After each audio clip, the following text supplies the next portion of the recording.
1 700 000 francs pour nourrir les membres du CODIM lors de leurs réunions hebdomadaires en 2012, contre seulement 572 000 francs en 2011. Un budget qui a plus que doublé en seulement un an et qui a atteint son maximum en 2013. Plus de 3 300 000 francs ont été destinés aux repas.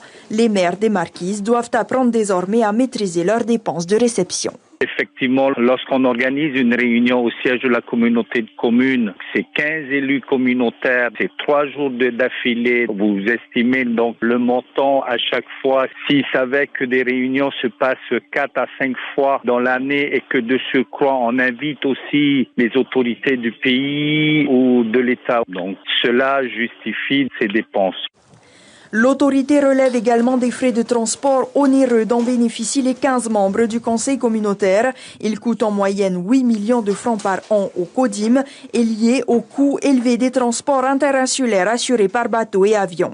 Depuis sa création en 2010, l'essentiel des dépenses a été consacré à la réalisation des missions de la CODIM, malheureusement limitées à des études et au versement de subventions pour soutenir l'action culturelle et sportive.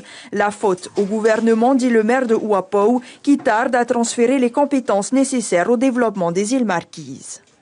Il y a 87 millions en termes de fonds de roulement parce que c'est un fonds qui n'entend plus qu'à être investi. C'est ce que nous faisons rappeler depuis déjà 2014, c'est de discuter sur les possibilités de partager des compétences dans le cadre de la CODIM avec le pays. C'est ce qui nous bloque aujourd'hui. Des charges maîtrisées malgré tout selon la Chambre territoriale des comptes, mais les ressources dont dispose la CODIM sont trop importantes pour les missions qui lui sont attribuées.